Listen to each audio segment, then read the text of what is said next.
The Bradley sisters, Diamond and Tianda Bradley. Names: Diamond and Tianda Bradley. Ages: Diamond, 3 years old, Tianda 10 years old. Last seen, July 6, 2001. Location: Chicago, Illinois. Status: still missing. Case information: the Bradley sisters, 3-year-old Diamond and 10-year-old Tianda, were last seen on July 6, 2001 in Chicago, Illinois. When their mother came home from work, she found a note stating the girls were going to the store and playground. Neither girl has been seen since. Background: at the time of their disappearance, the Bradley family was living in their Bronzeville apartment near 35th and Cottage Grove in Chicago, Illinois. Tracy Bradley, then 32, lived in the apartment with her 4 daughters: Rita, age 12, Tianda, age 10, Victoria, age 9, and Diamond, age 3. Tracy worked at the nearby Robert Taylor Homes apartment complex, where she prepared lunch and breakfast for residents. Daughters Rita and Victoria spent the night at their grandmother's house on the night of July 5, 2001. Disappearance: the Bradley sisters, 3-year-old Diamond and 10-year-old Tianda, were last seen at their 3rd-story apartment on the morning of July 6, 2001. Around 6 a.m. on July 6, 2001, Tracy Bradley's boyfriend George came to her apartment to pick her up for work. Before leaving, Tracy gave her daughters, Diamond and Tianda, the same instructions she always gave them: don't go out and do not open the door for anyone. While at work, Tracy called home 3 times between 8 to 9 a.m., but no one answered, which was unusual. Phone records show several calls from other numbers to the apartment also went unanswered that morning, as well as 2 hang-ups. At 11:30 a.m. Tracy returned home from work and found a note written by Tianda saying she and Diamond went out to the store and to the school playground. Neither Diamond or Tianda has been seen since. Tracy started calling neighbors and family, asking if anyone had seen the girls, and soon she and her extended family began searching the neighborhood and surrounding areas for any signs of the girls. After hours of searching with no luck, Tracy reported her daughters missing to the Chicago Police Department just before 7 p.m. Investigation and extensive search of the area and surrounding neighborhood provided no clues as to the girls' whereabouts. The search became the largest missing persons search in Chicago's history, and included the FBI and over 800 tips, all of which led nowhere. Hundreds of Chicago police, FBI, and volunteers spent weeks searching the streets, sewers, abandoned factories and buildings. Dozens of people were interviewed, as well as nearly 100 registered sex offenders, yet their efforts were unsuccessful. On the morning the girls disappeared, Tianda left a voicemail on her mother's cell phone at 8:30 a.m., saying George was at the door. In the voicemail, she asks for permission to let him in. Tracy didn't get this message until after her daughters were already gone. It's not certain who George is. Tracy's boyfriend at the time, who is also Diamond's father, is named George, as well as one of their neighbors who was a part-time babysitter for them. The family believes the note left by Tianda is suspicious. According to their aunt, it was in Tianda's handwriting, but the grammar was too perfect for a girl of her age. They believe she was coached into writing the letter. In addition, Tianda would call her mother and ask if she could go out, not leave a note. The note is in the sealed possession of the FBI. Many people involved in the case have never seen it, and there is no public record of its wording. On July 7, 2001, receipts show that Tracy's boyfriend George bought 42-gallon contractor bags as well as gardening gloves and neoprene gloves. When authorities searched his home, they found 5 bags missing from the roll, and the gardening gloves were nowhere to be found. A neighbor says they saw him burning something in a 55-gallon drum and loading it into the trunk of his car. He denies the burning took place, but FBI reports show evidence of charring on the rafters of his garage. Authorities also found a blanket that had several of Tianda's hairs in the trunk of his car. He claims he took Tracy and her daughters to a drive-in movie shortly before their disappearance, and made the girls hide in the blanket so he wouldn't have to pay their admission. Phone records show he made more than 40 phone calls over a 24-hour period beginning at 4:30 a.m. on July 6, 2001. There are 2 periods in which he made no calls, between 7 to 9 a.m. when he dropped Tracy off at work, and from 5 to 6:30 p.m. where his phone pinged off cell towers on the far south side of the city, near the forest and the Little Calumet River. George denies being involved in the girl's disappearance. He hired a lawyer after he says he was ganged up on by authorities and the media. Police have not named any suspects in the case, and say all friends, family, and acquaintances remain persons of interest. In 2023, a woman in Texas came forward, claiming to be Diamond Bradley. The FBI has since taken DNA samples, but has told the family results might take up to 6 months. After 12 previous hoaxes and false alarms, the Bradley family says they're cautiously optimistic as they await those DNA results. Timeline change in 2023, phone records revealed that Tracy Bradley spent the night at her boyfriend George's house on the night of July 5, 2001, leaving Tianda and Diamond alone for much longer than originally reported. Whereabouts, the location of the Bradley sisters, as well as the circumstances surrounding their disappearance, remains unknown. The FBI is offering a reward of $10,000 for information regarding the current whereabouts of Tianda and Diamond Bradley. Appearance: Tianda Bradley was born on January 20, 1991. She has black hair and brown eyes. At the time of her disappearance she stood 4 feet 2 inches and weighed 70 pounds. She had a burn scar on her left forearm that is about the size of a quarter. She was last seen wearing green ponytail holders and had a scrape on her left calf. She is described as being shy with strangers, and loved to run track and dance. Diamond Bradley was born November 25, 1997. She has black hair and brown eyes. At the time of her disappearance she stood 3 feet 0 inches tall and weighed 40 pounds. She has a scar on the left side of her scalp and has deep-set eyes. She was last seen wearing purple ponytail holders in her hair. She is described as timid but loves to talk. Investigating agency: if you have any information regarding the disappearance of Diamond and Tianda Bradley, please contact the Chicago Police Department at 312-747-5789, the FBI Illinois at 312-421-6700, or the National Center for Missing and Exploited Children at 800-THE LOST.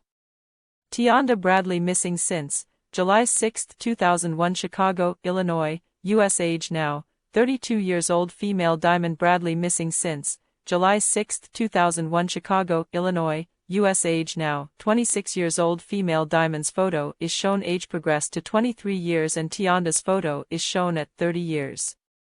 They were last seen in the vicinity of 3526 South Lake Park Avenue in Chicago, Illinois. Diamond has a scar on the left side of her head and her hairline.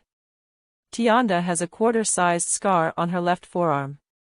Chicago PD, Illinois, 13127455020 or FBI, Illinois, 13124216700 NCMEC, 915589.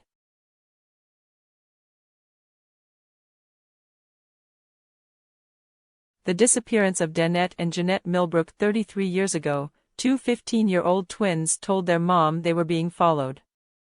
They haven't been seen since. 15-year-old fraternal twins, Danette and Jeanette Millbrook, lived in Augusta, Georgia, with their mom, Mary Sturgis, and 5 of their 6 siblings. The twins were in the 9th grade at Lucy Laney High School. On the morning of March 18, 1990, the Millbrook family went to church as they did every Sunday. Later that afternoon, Mary sent the twins out to get lunch from church's chicken. When the girls returned, Jeanette told her mom that someone in a white van had been following them. Mary looked outside but the van was already gone. She didn't think much of it and assumed that the driver was simply headed in the same direction. The Millbrook family had recently moved into a new apartment that was much more affordable. However, it was 3 miles away from the twins' high school. Mary didn't want the girls walking that far, but she also didn't have money to spare for the city bus. She suggested the girls ask their godfather, Ted, who lived in their old neighborhood, for some bus money. The twins called Ted and he agreed to give them $20, a week's worth for the bus and a little extra for snacks. Danette and Jeanette left their home at 3 p.m. to make the 3-mile walk to Ted's home and never returned home. They vanished without a trace just 20 days before their 16th birthdays. Later that evening, a concerned Mary called Ted wondering why Danette and Jeanette hadn't returned. He told her he gave the girls $20 before they left to visit their older sister, Asiander, who also lived in the area. Asiander told her mom that the twins seemed unsettled and asked her to walk them home. Asiander refused since she had just given birth days earlier. From there, the twins went to visit their cousin, Juanita, who lived a block away from Asiander. Juanita told Mary that the girls asked her to walk them home, but Juanita's mother refused since it was getting dark out. Juanita last saw the girls as they headed in the direction of a nearby store. At 4:30 p.m., Danette and Jeanette arrived at the now-closed Pump and Shop convenience store on the corner of 12th Street and Martin Luther King Jr. Boulevard to buy soda, candy, and chips. The clerk, Gloria, knew the Millbrook twins as she was a family friend. She was also the last person to ever see them. Gloria said she saw a car outside but didn't pay attention to the make or model since she was busy ringing up another customer. When she looked up, the car and the girls were gone. Mary tried to report the twins missing but was told she had to wait 24 hours. She called back 24 hours later, but it took an entire week before investigator Jim Shipp was finally assigned to the case. Jim went to Lucy Laney High School and spoke with some of the twins' classmates. They claimed that the girls ran away because one of them had gotten pregnant and didn't want to get into trouble. However, this was just one of many bizarre rumors that spread through the halls which, if you've ever been to high school, you know is common. Another rumor was that the girls took off because their mom had too many kids. Jim also spoke with the high school principal who has since passed away. He told Jim he saw Danette and Jeanette after their disappearance. He said he called out to them but they took off running in the opposite direction. Based on this statement alone, Jim closed the case 1 year later in April 1991 and told Mary that her daughters had run away. It was clear that the girls were nervous or afraid of someone, considering they didn't usually ask anyone to accompany them on the 1-hour walk. Despite this, Jim refused to follow up on the mysterious white van that had followed them home the morning of their disappearance, and he never even bothered to speak with John Millbrook, the twins' father. John wasn't very involved in his daughters' lives, but the twins visited him on occasion. John told Mary not to bother looking for them and said they had probably run off with a man. He refused to give a sample of his DNA and even tried to convince Asiander not to provide one as well. However, both Asiander and Mary provided DNA samples. So far, no Jane does have matched the twins. In 2019, Danette and Jeanette's younger sister Shantae, who was only 12 years old when they disappeared, stated, John, basically didn't even want to be involved in the girls' case. He didn't even want my mom looking for them. We've been trying to find out for the longest why didn't he want to be involved. These are your daughters. Why wouldn't you want to look for them? The Millbrook twins barely received any media attention, and it seemed as though no one really cared that two 15-year-old girls had seemingly vanished into thin air. It wasn't until 2013 that the case was finally reopened. Unfortunately, John can't be interviewed as he is now in a care home for dementia patients.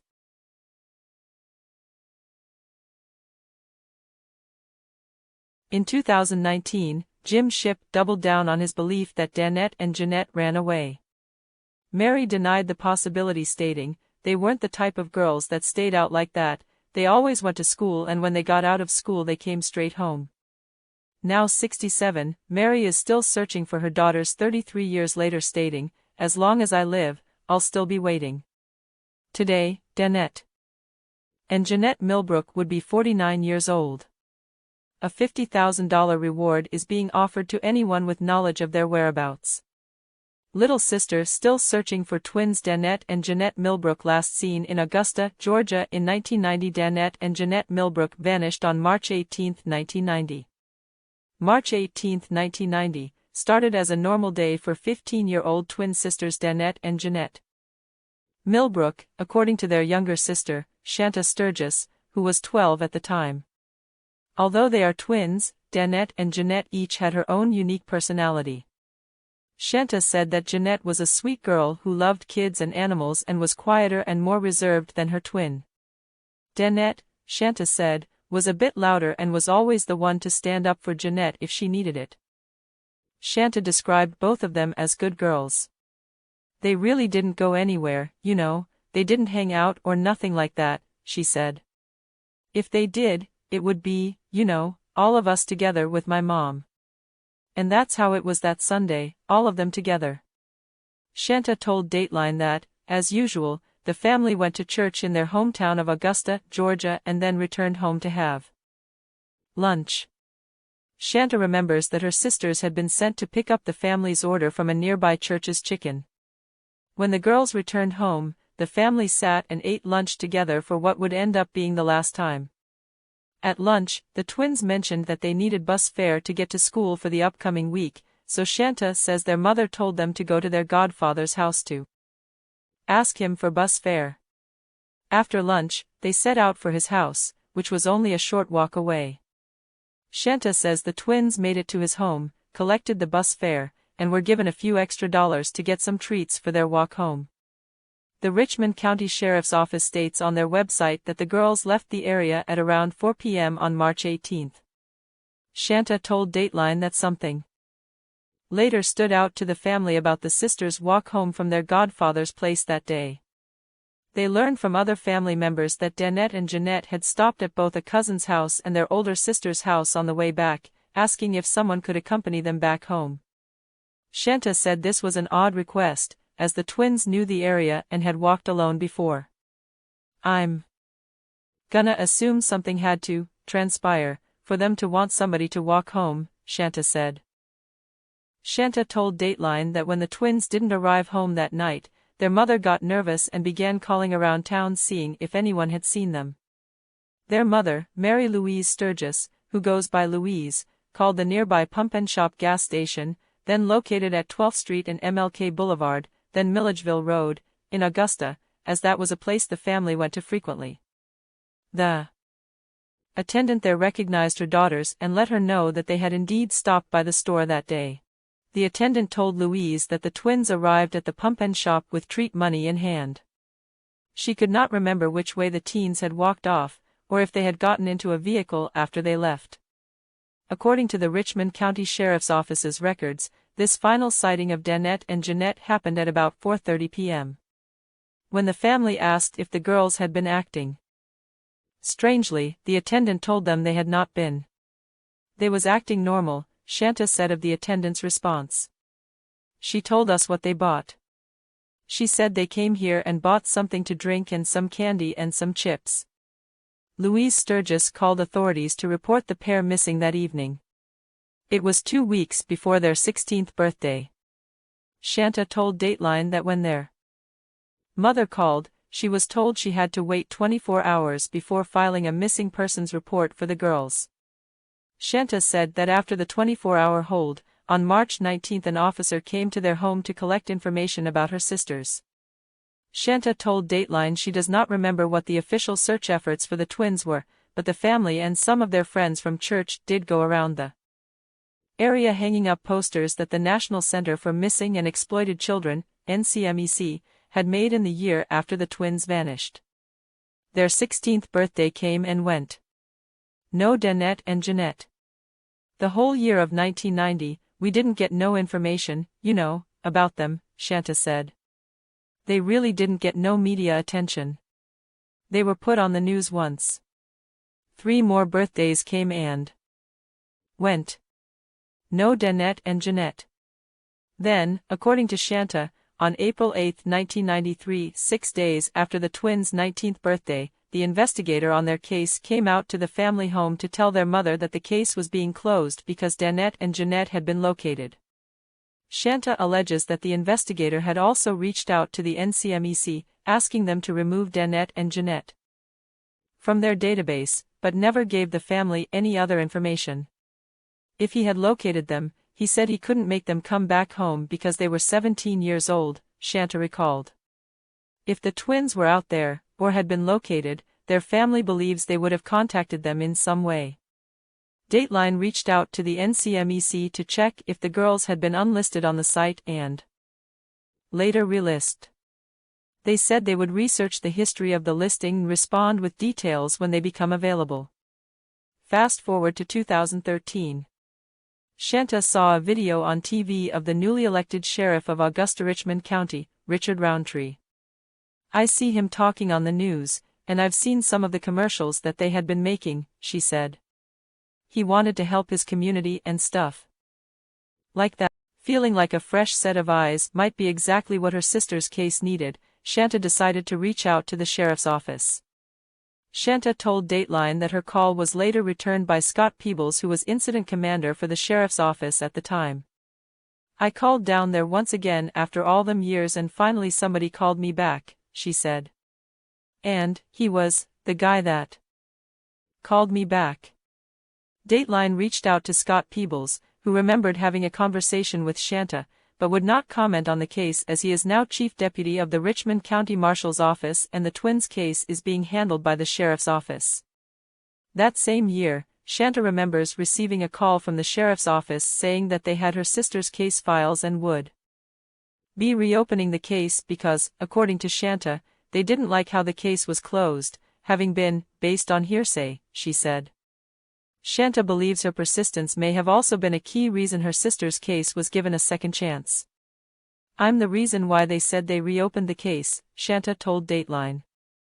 "You won't see nothing pertaining to their names until 2013. Shanta said. Her mother and eldest sister gave DNA samples to authorities in 2017. "They got it in the system now, but nothing has come of it," she said. Shanta also said that the National Center for Missing and Exploited Children updates Danette and Jeanette's age progression photos every 5 years. NCMEC shared their most recent update with Dateline. In 2013, Shanta was hopeful when investigators reopened the old case. "I thought, by them opening it, maybe they could have found out what happened to them," she said. "They could have got in contact with somebody, really put somebody on the case that was really gonna do an investigation because when they first went missing, it really wasn't no investigation to our knowledge."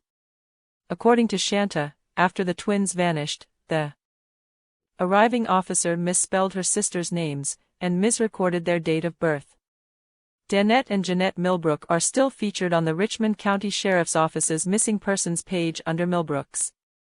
Dateline reached out to the Richmond County Sheriff's Office to discuss the case and the search efforts that were done following the twins' disappearance and in the years since and received an email from Sergeant Randall Amos, saying, "At this time I am going to respectfully decline to comment on this case."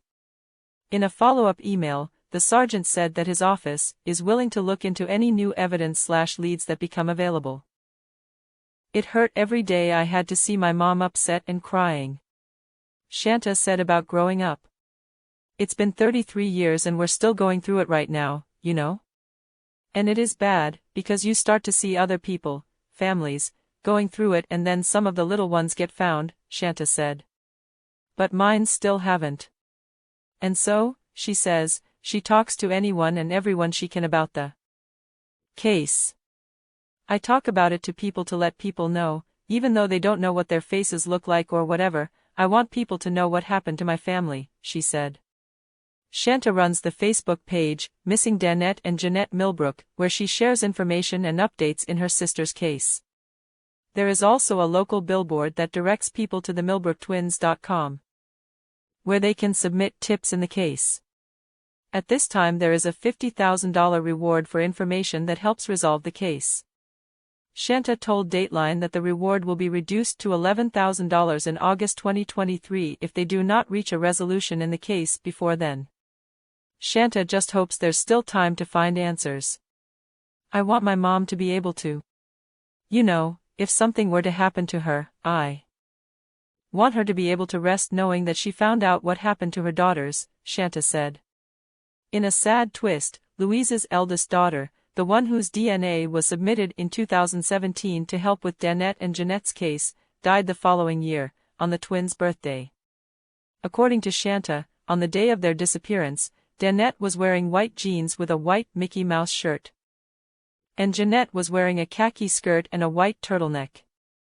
Both girls have brown eyes and had short Jerry-style curls in their hair at the time of their disappearance. They would be 49 years old today.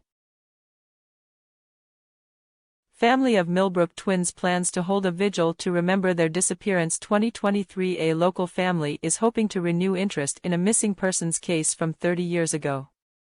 It's a story that's received national attention, but this Richmond County family is hoping to reignite the search for Augusta twins, Danette and Jeanette Millbrook. It's why their family plans to hold a vigil in their honor. The family tells Fox 54 that the twins were last seen by a gas station attendant back in March of 1990 at what was known as a pump and shop on 12th Street. The cold case was opened back up in August of 2013, and now their family hopes that this upcoming event will regenerate interest on the disappearance of the twins. I'm hoping that this gets out to somebody that's willing to help my family. Willing to help us do something to find them. I want to find them alive, sister of the Millbrook twins, Shanta Sturgis, said. People need to know. They need to know that this happened here in Augusta, Georgia. My sister and them didn't get a fair trial. They didn't get a fair case. They didn't get the justice they deserve. Danette Latonia Millbrook missing since March 18, 1990. Augusta, Georgia, U.S. Age now, 49 years old female Jeanette Latressa Millbrook missing since March 18, 1990. Augusta, Georgia, U.S. Age now, 49 years old female Danette and Jeanette's photos are shown age progressed to 39 years. They were last seen on March 18, 1990. Danette and Jeanette each have a scar near their navel and have pierced ears. Richmond County Sheriff's Office, Georgia, 17068211080. NCMEC, 736454.